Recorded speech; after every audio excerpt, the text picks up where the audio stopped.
concentrer sur Christ et son onction, mais avec un sous-thème qui dit tout simplement Christ et son onction, ses exigences et son impact dans la vie d'un croyant.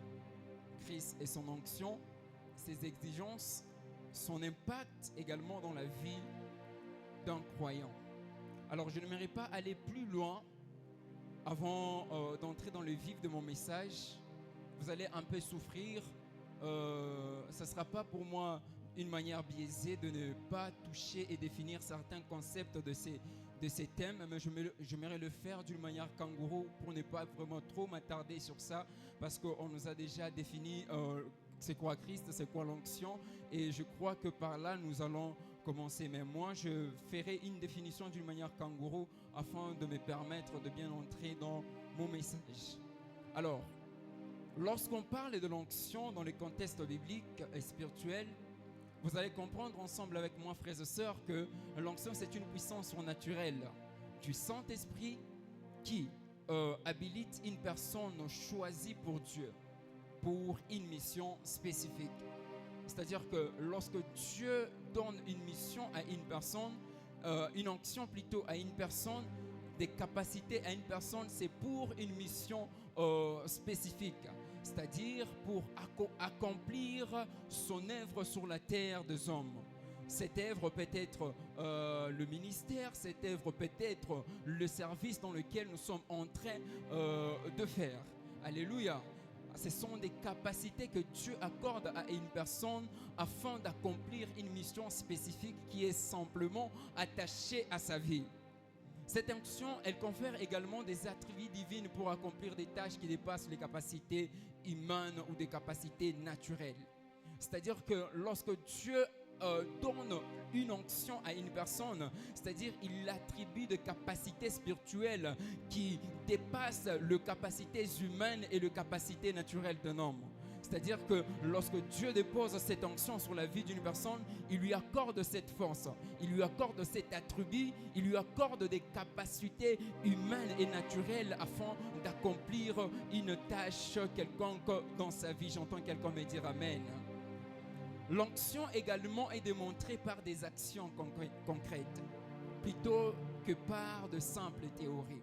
L'onction est démontrée par des actions concrètes plutôt que par des actes théoriques. Vous allez encore comprendre avec moi, toujours dans la définition bien sûr, pour grandir dans l'onction, il est essentiel de croire que l'on est oint et d'agir en conséquence. Je réitère, pour grandir dans l'onction, il est essentiel de croire. Il est essentiel de croire que l'on est oint et d'agir en conséquence. Alors, au temps vétérotestamentaire, le temps laïque moyen que nous appelons de nos jours le croyant, l'onction de Dieu reposait que sur une catégorie de personnes. C'est-à-dire, l'onction de Dieu ne reposait pas sur des personnes qui sont tout simplement, mais il reposait sur une catégorie de 3 personnes. Vous allez comprendre avec moi que dans l'Ancien Testament, l'onction de Dieu reposait que sur le prophète, l'onction de Dieu reposait sur le prêtre, l'onction de Dieu également reposait sur le roi. Alléluia. Vous allez comprendre ensemble avec moi que dans les temps vétérotestamentaires, l'onction de Dieu reposait que sur ces 3 catégories de personnes. Et dans toute la Bible, dans l'Ancien Testament, vous allez comprendre avec moi, frères et sœurs, que seul David avait les 3 catégories qui reposaient sur lui, c'est-à-dire les 3 catégories d'onction qui reposaient sur lui. David était roi, David était prophète, David était également un prêtre. Alléluia. David a reçu ces 3 onctions. Vous allez comprendre ensemble avec moi, frères et sœurs, que dans Psaume 90, David, la Bible déclare: je suis arrosé avec une huile fraîche. Alléluia. C'est-à-dire que dans toute la Bible, c'est-à-dire dans l'Ancien Testament, seul David avait reçu cette capacité de recevoir ces 3 catégories d'onction qui reposaient sur lui. Alléluia. Alors, Lorsqu'on parle de l'onction, on ne peut pas dissocier Christ de l'onction. On ne peut pas également dissocier l'onction de Christ. Et nous allons voir également dans le Nouveau Testament comment est-ce que Christ a opéré dans différentes catégories de l'onction. C'est-à-dire dans les 5 ministères de Christ, dans les 5 ministères de la Bible plutôt, Christ a opéré avec une onction dans tous les 5 ministères. Vous allez comprendre, frères et sœurs, avec moi que le premier ministère que Christ a exercé fut celui de l'apôtre. Alléluia. Christ était loin du ministère apostolique. Vous allez comprendre avec moi dans la Bible, lisons, la Bible déclare, c'est pourquoi frères, dans Hébreux 3, le verset 11, c'est pourquoi frères, saints, qui avaient part à la vocation céleste, considérez l'apôtre et le souverain sacrificateur de la foi que nous confessons. Ici, le mot apostolat qui a été traduit par apôtre signifie un envoyé. Vous allez comprendre, frères et sœurs, avec moi que Christ fut le premier envoyé de Christ, de Dieu. Alléluia. Jésus-Christ fut le premier envoyé de Dieu pour accomplir une mission. Il fut envoyé par Dieu et par le Saint-Esprit. Alléluia. Le deuxième ministère que Christ a exercé était celui de prophète. La Bible dit, c'est Christ qui l'a dit, aucun prophète ne bien reçu dans sa patrie. Aucun prophète ne bien reçu dans sa patrie. Je suis en train de mettre de base afin de me permettre d'entrer dans le vif de mon message. Je souffrais juste un peu. Alléluia. Et si vous allez comprendre, la femme près du puits de Jacob, il a reconnu que Christ était un prophète. Pourquoi? Parce que Christ lui avait tout dit. Lui avait dit tout ce que cette femme faisait, tout ce que cette femme avait, tout ce que cette femme avait comme secret. Alléluia. Et le troisième ministère que Christ, ou le troisième onction qui était dans Christ, était celui d'évangéliste. La Bible déclare dans Luc 4, le verset 18, « L'Esprit du Seigneur est sur moi, parce qu'il m'a oint pour annoncer une bonne nouvelle. » C'est pourquoi l'évangéliste reçoit l'onction pour prêcher, l'onction pour aller de lieu en lieu pour annoncer la bonne nouvelle. C'est ce que Christ était en train de faire. En quatrième lieu, frères et sœurs, vous allez comprendre ensemble avec moi que Christ exerçait le ministère de pasteur. La Bible déclare dans Jean 10, le verset 14, « Je suis le bon berger ». Le mot berger utilisé ici est traduit par pasteur. Voilà pourquoi l'apôtre Pierre dit que Jésus qu'il est le souverain pasteur. Alléluia. Alléluia. Alors, le tout cinquième ministère que Christ a exercé dans sa vie, c'était le ministère des docteurs. Frères et sœurs, vous allez comprendre avec moi que le 4 évangile rapporte plus que toute autre chose les enseignements sur Christ. Le 4 évangile rapporte plus que toute autre chose que les enseignements de Christ. Vous allez vous rendre compte que dans toute la Bible, c'est-à-dire dans les 4 évangiles, il y a le mot enseigner, enseigner, enseigner qui se répète à tout moment. Vous allez comprendre que Christ enseignait plus que qu'il guérissait. Plus enseignait, plus qu'il opérait de miracles. Vous allez comprendre ensemble avec moi que Christ enseignait plus qu'il faisait toute autre chose. Alléluia. Vous allez comprendre ensemble avec moi dans Matthieu chapitre 9, le verset 35, Jésus parcourait toute le village, enseignant dans les synagogues, prêchant la bonne nouvelle. Christ enseignait plus qu'il guérissait. Christ enseignait plus qu'il faisait de miracles. Dans le ministère de Christ, vous allez comprendre ensemble avec moi que Christ fut aussi un docteur. Alléluia. Alors je vais maintenant entrer dans le message de ce soir. Frères et sœurs, vous allez comprendre ensemble avec moi que tel que nous sommes ici, tous nous avons besoin de l'onction. Personne ne me dira qu'il n'a pas besoin de l'onction. Tous nous avons besoin d'être remplis d'une capacité surnaturelle de Christ, de Dieu, afin d'accomplir une mission quelconque sur notre vie. Tous nous avons besoin que Christ puisse nous toucher, Christ puisse nous donner un pouce afin que nous puissions accomplir quelque chose sur notre vie. Et la question que nous devrions tous nous poser, pourquoi est-ce que Dieu nous oint? Alléluia. Nous avons bien sûr besoin de l'onction. Nous avons bien sûr d'être oints par Dieu. Nous avons bien sûr besoin d'être d'avoir de capacités surnaturelles pour accomplir une mission. Mais la question primordiale ou la question essentielle à se poser, c'est que pourquoi est-ce que nous sommes oints? Pourquoi est-ce que Dieu nous oint? C'est la toute première question essentielle qu'un homme, qu'un croyant peut se poser. Pourquoi est-ce que Dieu nous oint? Alléluia. Je réponds à la première question. Pourquoi est-ce que Dieu nous oint? Premièrement, Dieu nous oint pour vivre avec lui. Dieu nous oint premièrement pour vivre avec lui.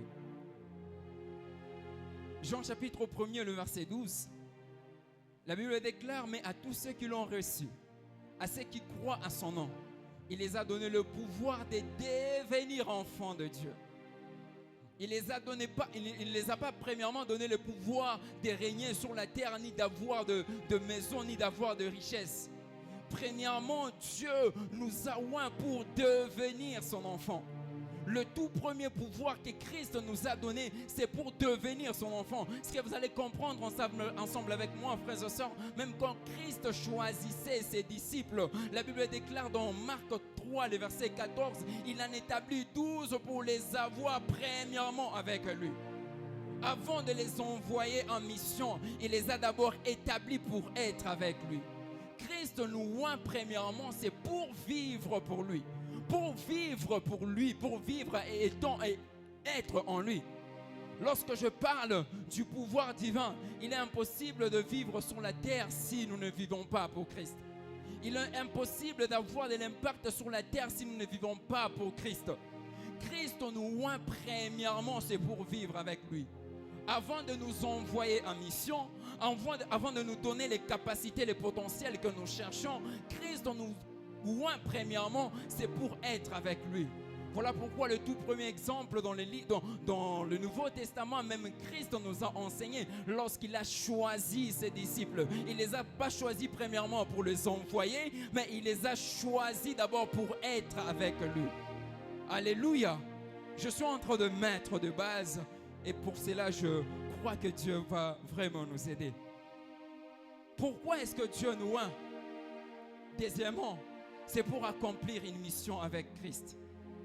Pourquoi accomplir une mission? C'est parce que nous avons tous un mandat. Nous sommes tous enfants de Dieu. Mais nous avons des destinées différentes. Mais nous avons également la même mission. C'est-à-dire d'accomplir la volonté de Dieu. Christ nous oint premièrement pour être avec lui. Christ nous oint deuxièmement pour accomplir une mission avec lui. Alléluia. Alléluia. Alors je finis mon introduction et j'entre maintenant dans le vif de mon message. Comme je l'ai dit, que tous nous avons besoin d'être oints par Dieu. Tous nous avons besoin d'être capacités, tous nous avons besoin de recevoir de capacités surnaturelles avec Dieu. Et Dieu a accepté de oindre une personne en ce lieu. Alléluia. Pendant que les autres, mes prédécesseurs, mes frères qui étaient en train de prêcher, ils nous ont parlé longuement sur la mission. Aujourd'hui, je ne vais pas vraiment m'attarder sur la mission parce qu'il y a eu beaucoup plus de vérités qui ont été dites sur la mission. Alléluia.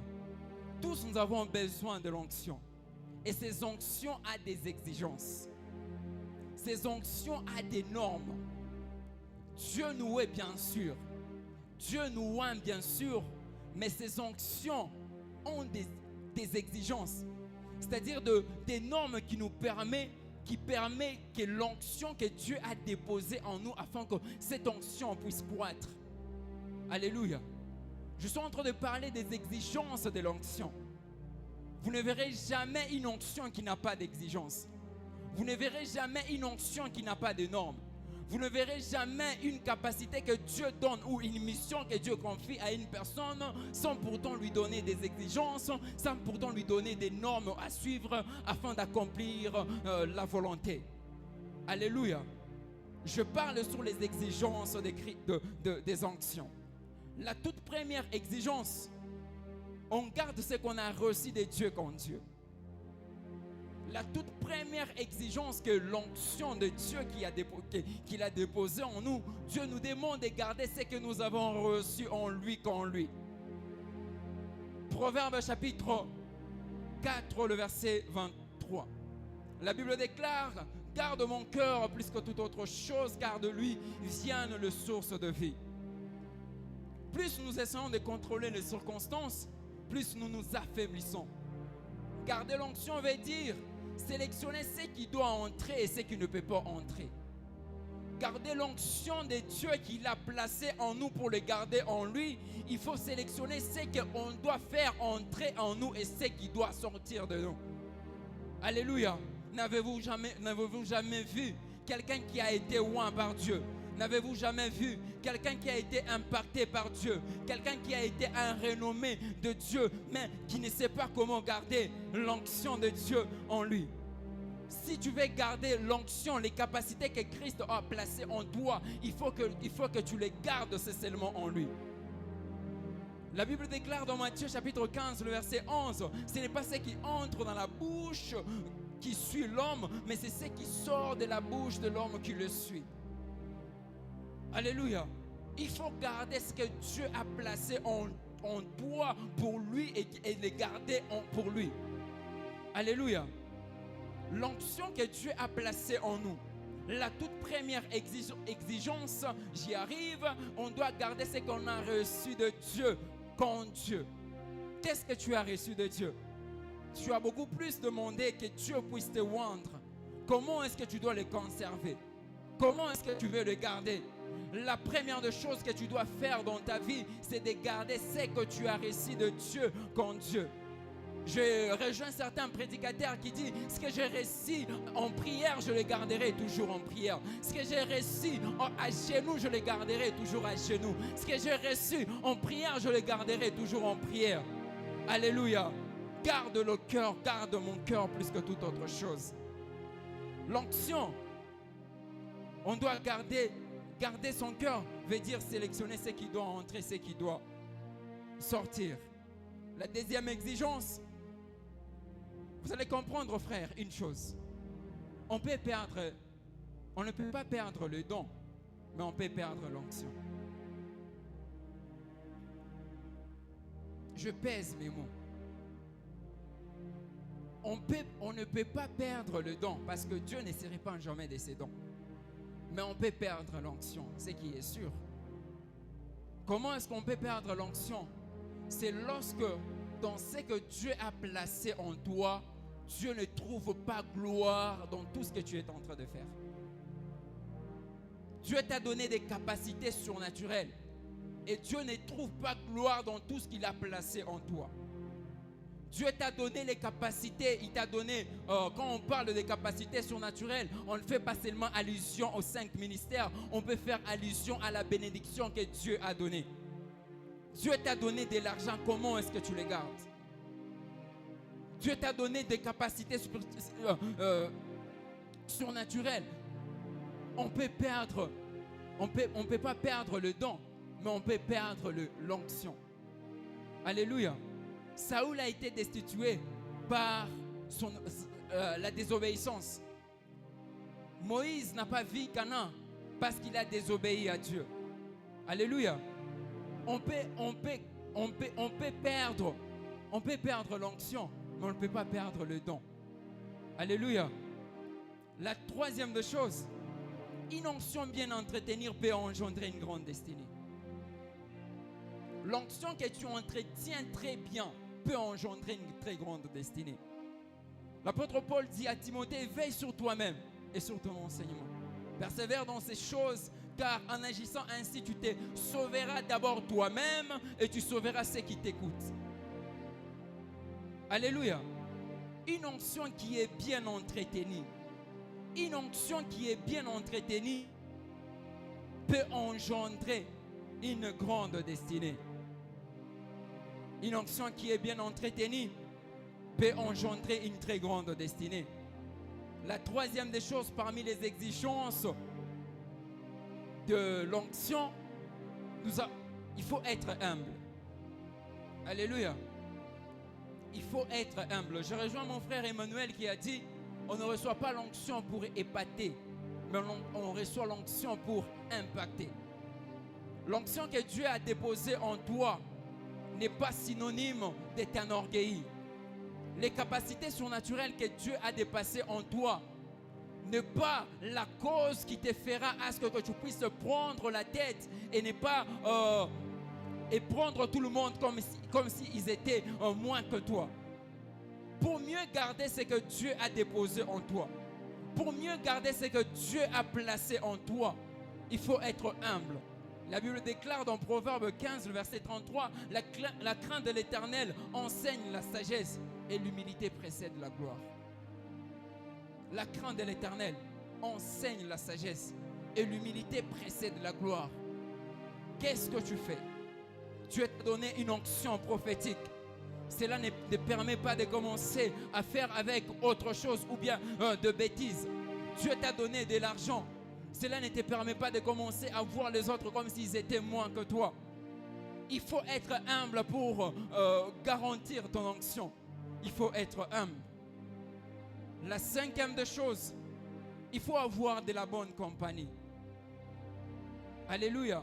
Parmi les exigences de l'onction, il faut avoir de la bonne compagnie.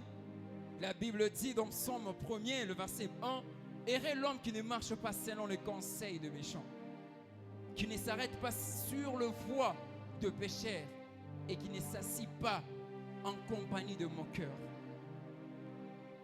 Alléluia. La troisième des choses, je passe un peu trop vite, il faut servir Dieu. Il faut servir Dieu. Et si vous allez comprendre avec moi que dans Matthieu 19, le verset 29, c'est l'apôtre Pierre qui vient auprès de Christ, lui posant la question, je sais un peu de paraphraser, que nous qui avions tout abandonné, nous qui avions tout laissé, nous avons laissé nos maisons, nous avons laissé nos femmes, nous avons laissé tout ce que nous avons pour te suivre. Qu'est-ce que nous aurons en retour? J'aime beaucoup plus la réponse de Christ. Christ lui répond que vous recevrez les centuples. Le centuple ici sur la terre et vous recevrez la vie éternelle là au ciel. Alléluia. Alléluia. Je prends le deuxième point. Je parlais des exigences de l'onction. Ce que l'onction nous exige afin de croître pour mieux le garantir et mieux le garder. La deuxième des choses qui est l'impact de l'onction dans la vie d'un croyant. L'impact de l'onction dans la vie des croyants. L'impact de l'onction dans la vie d'un croyant, frères et sœurs, vous allez comprendre avec moi, ce n'est pas d'abord premièrement de recevoir les centuples comme je viens de le dire. Ce n'est pas de recevoir, d'acquérir de richesses et autre chose. La toute première ou le tout premier impact de l'onction dans la vie d'un croyant, c'est l'héritage de la vie éternelle. L'héritage de la vie éternelle. L'impact de l'onction dans la vie d'un croyant, c'est avoir l'assurance du salut. L'impact de l'onction dans la vie d'un croyant, ce n'est pas premièrement d'avoir le matériel, mais c'est d'avoir d'abord Christ, d'avoir l'assurance qu'au jour de la venue de Christ, j'hériterai le royaume des cieux ensemble avec Christ. Il n'y a pas un verset qui me fait beaucoup plus peur dans la Bible comme Matthieu chapitre 7, le verset 22 et le verset 23.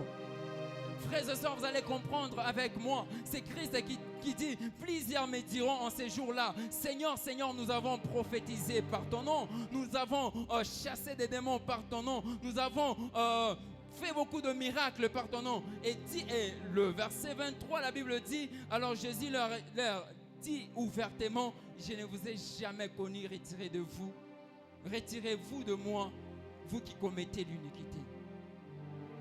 Frères et sœurs, l'impact de l'onction dans la vie d'un croyant, c'est avoir l'assurance du salut. Tu peux tout avoir sur la terre, mais si Christ revenait aujourd'hui, quelle serait ta place? Ou quelle sera ta place? Alléluia. Nous cherchons tous à avoir des capacités surnaturelles. Nous cherchons tous à avoir le potentiel et autres. Quelle serait notre place si Christ venait aujourd'hui? Ici, le disciple dit, nous avons prophétisé par ton nom. Prophétiser, c'est bien, mais avoir l'assurance du salut, c'est mieux. Alléluia. Acquérir des richesses, c'est bien, mais avoir l'assurance du salut, frère.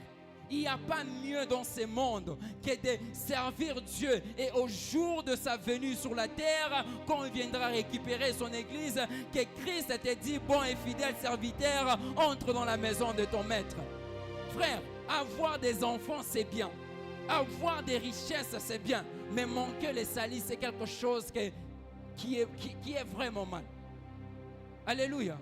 Tu as servi, tu es en train de servir Dieu à l'église. Est-ce que tu as l'assurance de ton salut? L'impact de l'onction, ce n'est pas d'abord premièrement être un voyant, être un prophète, être un prédicateur. Alléluia. C'est avoir cette assurance du salut. C'est-à-dire que quand Christ reviendra, ce qu'ensemble avec lui nous monterons au ciel. Frères et sœurs, nous prions pour avoir de l'argent, c'est bien. Nous prions pour avoir de richesses, c'est bien. Nous prions pour que Dieu nous oigne, nous capacite, nous mette au large, c'est bien. Mais avoir l'assurance du salut, c'est mieux. Alléluia. Avoir l'assurance du salut, c'est mieux. Frère, j'insiste encore. Avoir l'assurance du salut, c'est bien, c'est mieux. Quelle sera ta place lorsque Christ reviendra? L'impact de l'onction dans la vie d'un croyant, c'est avoir l'assurance du salut. Ne sois pas celui que Christ va dire, retire-toi de moi, toi qui commets l'iniquité quand il sera venu. Mais sois celui que Christ dira, quand il viendra, entre dans la joie de ton maître. Alléluia. Lorsqu'on parle du salut, je vois certaines personnes qui sont calmes. Oui, bien sûr, la bénédiction terrestre, c'est mieux. Avoir de la bénédiction céleste, c'est bien. Nous prions que Dieu puisse nous impacter dans certains domaines, c'est mieux. Mais avoir l'assurance du salut, frère, manque tout sur la terre des hommes, mais ne manque pas le salut. Manque tout, manque même des relations, manque même le positionnement dans la société, manque tout sur la terre des hommes, mais ne manque pas le salut de Christ. Alléluia. Même lorsque nous nous réunissons ici en cellier, ce n'est pas d'abord premièrement pour avoir tout ce que nous voulons, mais c'est pour avoir l'assurance du salut. C'est pour que nous puissions être en communion parfaite avec le Seigneur, afin que lorsque le Christ, notre époux, reviendra, pour qu'il puisse nous prendre ensemble avec nous et nous dire, entre dans la maison de ton maître et réjouis-toi. Alléluia. Quelle sera ou quelle serait ta place lorsque Christ reviendra? Aujourd'hui, peu de personnes sont celles-là qui prient pour leur salut. Aujourd'hui, peu de personnes sont celles-là qui prient pour leur vie, pour leur communion parfaite avec Dieu. Aujourd'hui, nous nous appuyons que sur les choses qui sont terrestres, mais nous oublions l'essentiel. La première ou l'impact véritable d'une onction, c'est avoir l'assurance du salut. Certes que Dieu va te oindre. Je ne refuse pas, Dieu va te faire du bien. Je ne refuse pas, Dieu va te bénir d'une manière extraordinaire. Je ne refuse pas, Dieu va te placer au large. Mais la toute première de choses la chose qui doit être prioritaire dans ta vie, c'est avoir l'assurance du salut. C'est le tout premier impact que tout croyant doit désirer. Que tout croyant doit désirer sur sa vie. Avoir l'assurance du salut. Frères et sœurs, il n'y a pas un verset, moi personnellement, qui me fait peur dans la Bible, que Matthieu 7, le verset 22. je me dis, Seigneur, à chaque fois que je marche avec toi, à chaque fois que j'œuvre pour toi, que je veille sur mon salut. Que je veille, c'est l'essentiel, frères et sœurs, je ne vous mens pas. C'est l'essentiel. Je peux prier pour avoir tout ce que... Je peux prier pour avoir de l'argent. Je peux prier pour avoir le positionnement dans la société. Mais si je manque le salut, ça sera un travail vain. Si tu manques le salut, ça sera un travail vain. Tu te sacrifies jour et nuit. Mais si tu manques le salut, c'est un travail vain. Alléluia. C'est un travail vain. J'insiste sur ça, c'est un travail vain. Avoir de l'argent sur la terre, avoir de maisons sur la terre, avoir de positionnement sur la terre et manquer le salut, c'est un travail vain. Si je peux entrer dans ce que les hommes disent, et ça, échec. Alléluia. Échec. Avoir de l'argent et manquer le salut, échec. Alléluia. Avoir de maison, avoir des relations et manquer Christ, c'est l'échec. Alléluia. Alléluia. Lorsqu'on parle du salut, on est calme. Mais lorsqu'on parle de la bénédiction, nous sommes motivés. Mais nous oublions que c'est ça même l'essentiel. Frère, toute chose passera. On ne va pas t'enterrer avec tes comptes en banque. Lorsque Christ reviendra, il n'aura pas besoin de ton argent. Lorsque Christ reviendra, il n'aura pas besoin de tes enfants. Frère, lorsque Christ reviendra, il aura besoin de ton salut, de ton état, de ton cœur. Il aura besoin de ton état, de ton cœur. Je le répète encore, lorsque Christ reviendra, il aura besoin de ton cœur, frères et sœurs. Alléluia. Frère, être loin, prophétiser, prêcher avec éloquence, avoir des relations, mais manquer le salut, échec. Échec. Si je peux ajouter échec total. Avoir des bâtisses et manquer le salut, frère, échec total. Nous ne venons pas à l'église pour autre chose, mais nous venons à l'église premièrement, c'est pour Christ, et pour Christ, et pour Christ, et pour Christ. Alléluia. Pour notre salut, pour notre salut. Alléluia. L'impact de l'onction dans la vie d'un croyant, c'est avoir premièrement l'assurance du salut. Avoir premièrement l'assurance du salut. J'entends quelqu'un me dire Amen. Plus fort, Amen. Alléluia. Alors, deuxième impact de l'onction dans la vie d'un croyant, ce que l'onction nous amène de vivre au-delà de nos incapacités.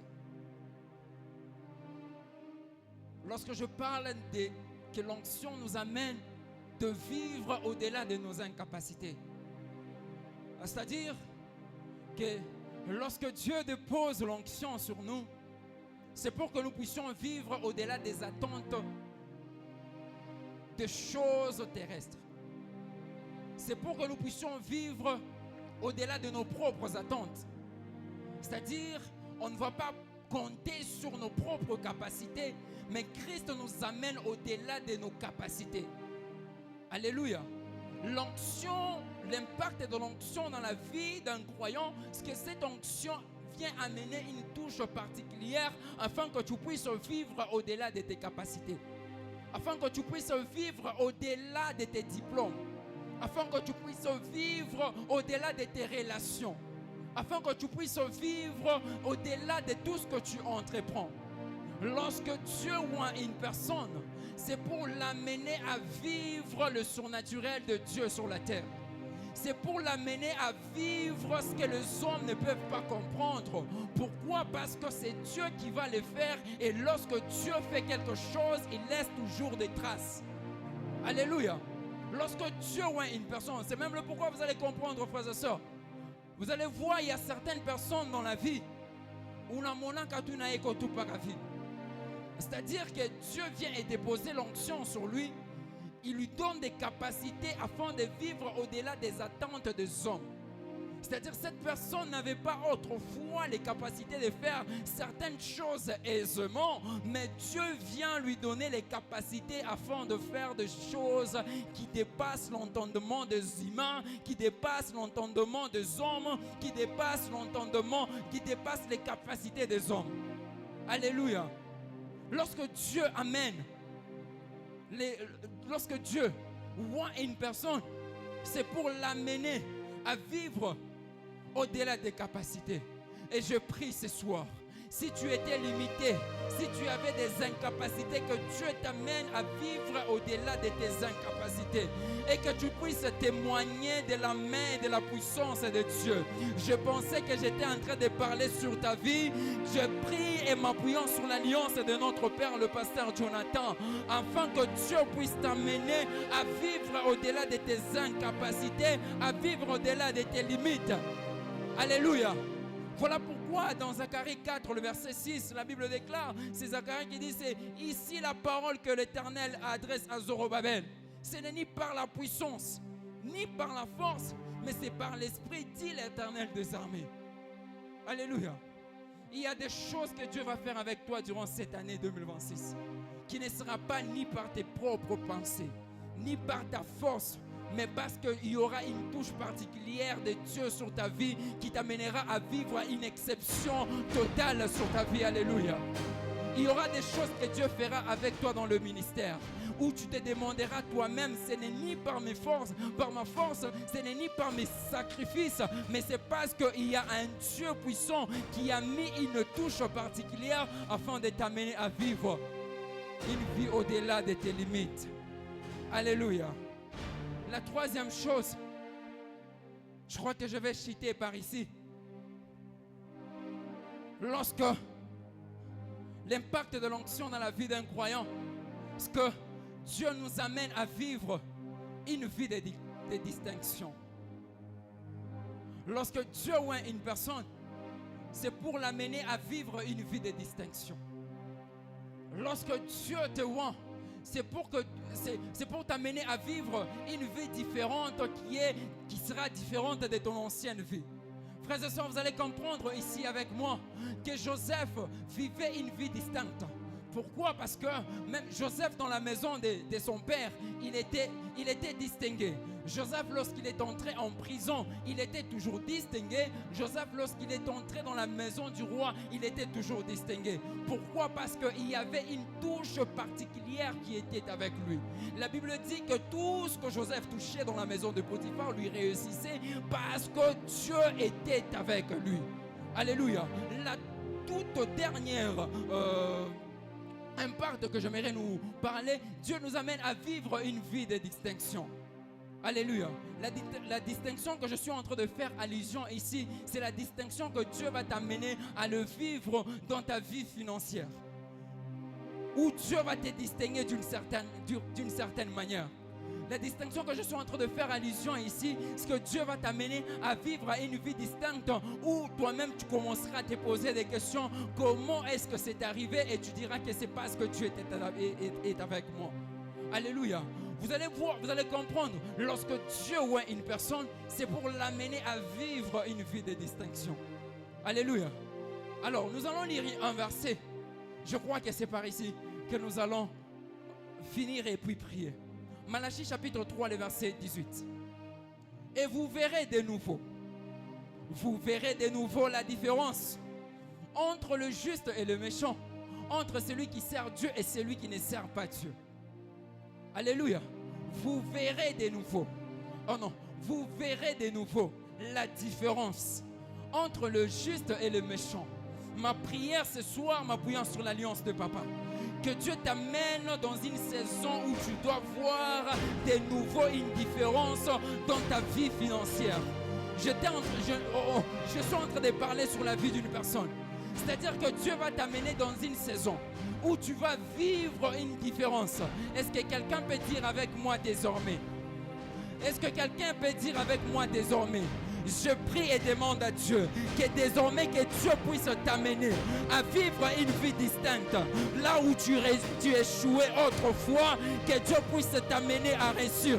Est-ce que quelqu'un peut me dire désormais que Christ puisse t'amener au large, que tu ne sois pas toujours dans la dimension de voir, mais que Dieu t'amène également dans la dimension de palper cette bénédiction. Est-ce que quelqu'un peut me dire encore désormais? Je prie que désormais Dieu puisse t'amener au large afin que tu puisses témoigner durant cette année 2026 sur ta vie et sur ta famille. Est-ce que quelqu'un peut me dire encore désormais? Est-ce que tu peux bien me dire désormais?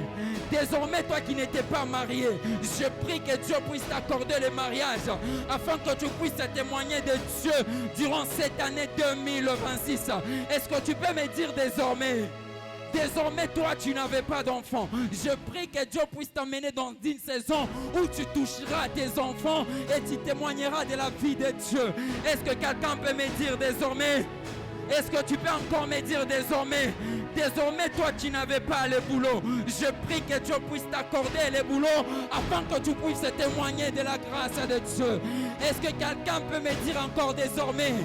Est-ce que tu peux bien me dire désormais? Désormais, toi, tu n'avais pas de l'onction.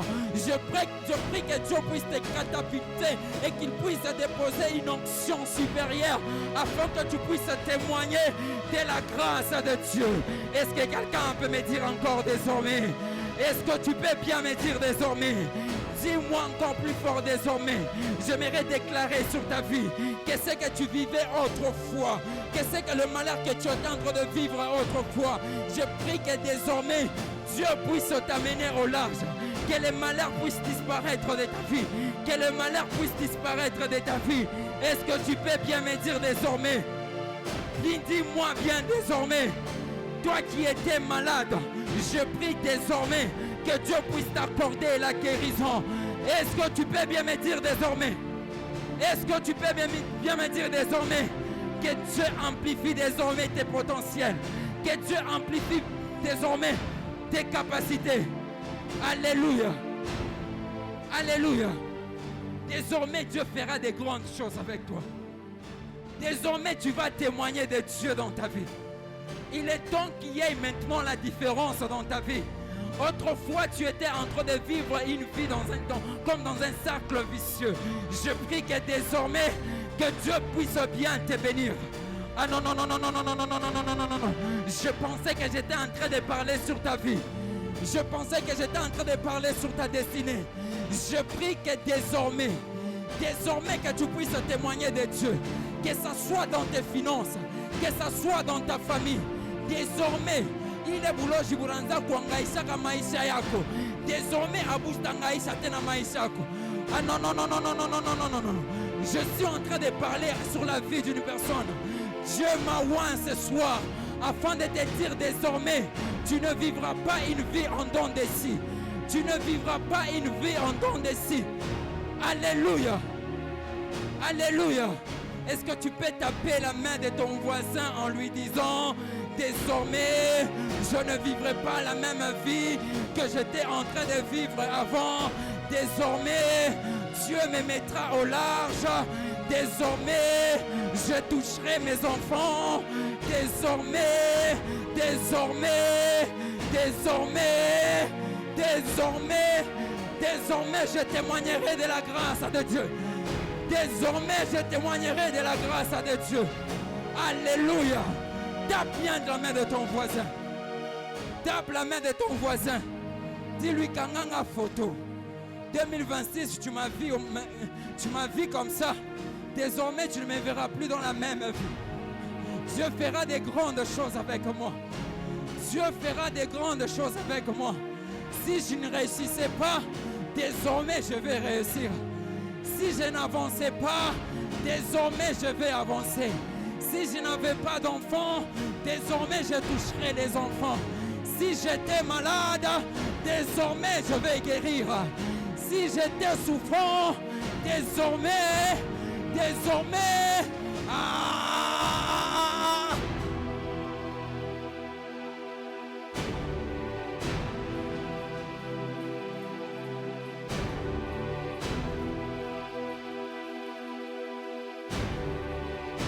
Aïe. Aïe. Reste debout. Il y a une chose qui m'intrigue dans ces versets. Toujours dans Malachie chapitre 3, le verset 18. Je lis des versions différentes et je crois que c'est par là que nous allons prier. Dans Louis II, berger, vous allez comprendre avec moi. Dans Louis II, Il est dit, et vous verrez de nouveau. Prenez bien Louis II. Il est écrit, et vous verrez bien de nouveau. Vous verrez de nouveau. Je rentre dans la version Darby. Alors vous reviendrez et vous ferez. Alléluia. Ici, il y a deux mots qui attirent vraiment mon attention. Dans Louis II, il est dit vous verrez. Dans la version Darby, il a dit vous ferez. Ah, quelqu'un ne m'a pas bien compris. Dans Louis II, papa, il est écrit vous verrez. Mais dans la version Darby, il est dit vous ferez. Allah, aïe, je prie que Dieu t'amène à quitter la saison de voir, mais que Dieu puisse t'amener dans la saison de faire. Si autrefois tu étais limité à voir seulement, je prie que Dieu t'amène dans la saison de faire. Ah, tu m'as pas bien compris. J'étais en train de dire à une personne, si autrefois tu étais dans la saison de voir seulement, je prie que Dieu puisse t'amener maintenant, non pas dans la saison de voir, mais que Dieu puisse t'amener dans la saison de faire.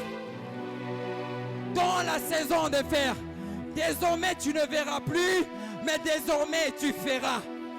Aïe, aïe, aïe, aïe, aïe, aïe. J'étais en train de déclarer dans la vie d'une personne. Désormais tu ne verras plus seulement. Tu ne verras plus seulement les mariages chez les autres, mais tu vas aussi les voir dans ta maison. Aïe, aïe, aïe, aïe, aïe, aïe, aïe, aïe, aïe, aïe. Tu ne verras pas seulement les autres rouler carrosse, mais toi aussi. Mais toi aussi. Mais toi aussi. Je prie que Dieu puisse te donner cette onction. Cette onction de faire. Non pas seulement de voir. Désormais, tu ne verras toujours pas. Mais tu feras. Tu feras ce que les autres ont fait. Si tu enviais d'autres personnes, que Dieu t'amène dans la saison. Non pas seulement de voir, mais dans la saison de faire. Aïe, est-ce que tu peux monter avec moi, maestro? J'étais en train de dire que Dieu te distingue. Comme Joseph qui était distingué, que ce soit dans la maison de son père, que ce soit en prison où il était, que ce soit dans la maison de Potiphar où il était. Ma prière ce soir, j'aimerais donner une requête à une personne, de demander à Dieu, Seigneur, distingue-moi. Dans la famille que tu me distingues, dans le mariage que tu me distingues, dans ce que j'entreprends que tu me distingues. Est-ce qu'un cœur peut s'élever afin de demander la distinction? Afin de demander la distinction, que Dieu t'amène dans la saison de désormais. Que Dieu t'amène dans la saison de désormais. Que tu ne te limites pas seulement à voir, mais que tu puisses faire aussi. Faire aussi.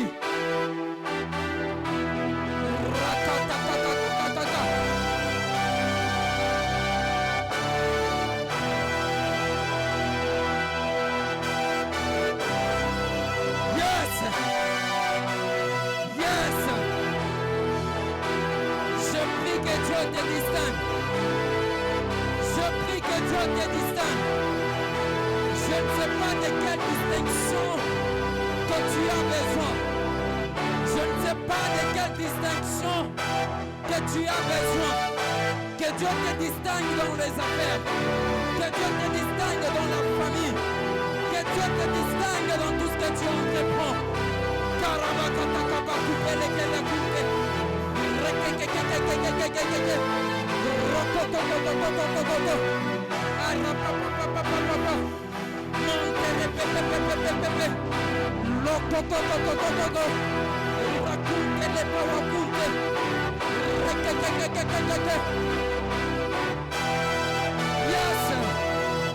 Yes, j'entends quelqu'un prier. Que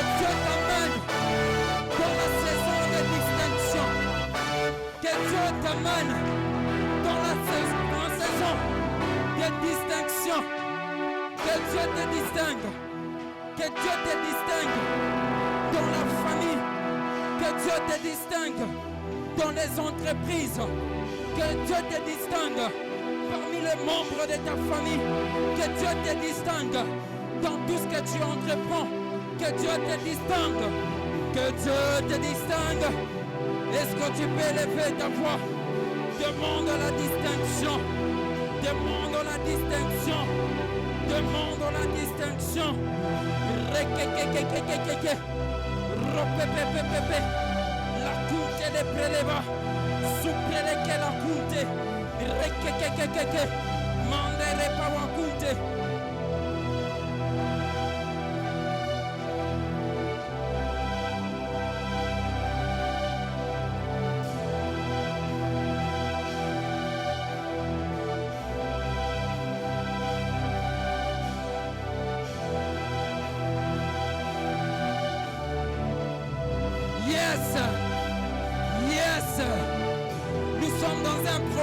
De prière. Nous sommes dans un programme où les hommes enfantent leur destinée. Nous sommes dans un programme où les hommes enfantent leur destinée. Nous sommes dans un programme où nous venons gémir auprès de Dieu afin que Dieu puisse nous distinguer, que ce soit dans la société, que ce soit dans nos familles, que ce soit dans nos familles, que ce soit dans nos familles.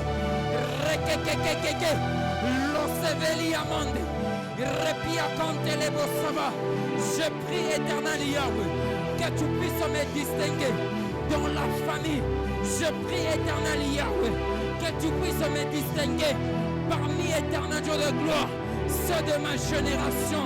Je prie, éternel Dieu de gloire, que tu puisses me distinguer, Père éternel Dieu de gloire, que je ne sois pas seulement dans la saison de voir seulement, que je puisse aussi faire.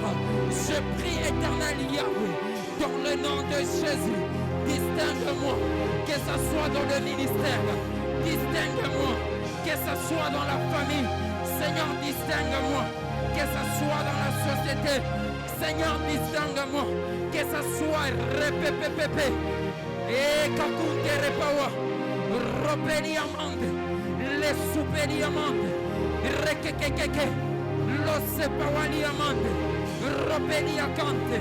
Tu as besoin d'être distingué dans la famille.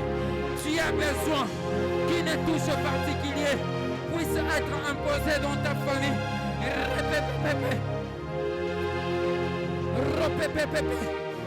La coute et les plia. Rakakakaka. Mandere pawamut. Les prélés que ça va. Akantere pas ça va. Ropepepe akante. Au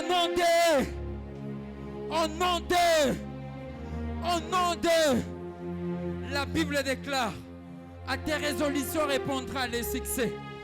Je suis en train de demander à une personne, tu vas demander à Dieu de t'accorder le succès maintenant, de t'accorder le succès et la réussite dans ta vie et dans ta famille.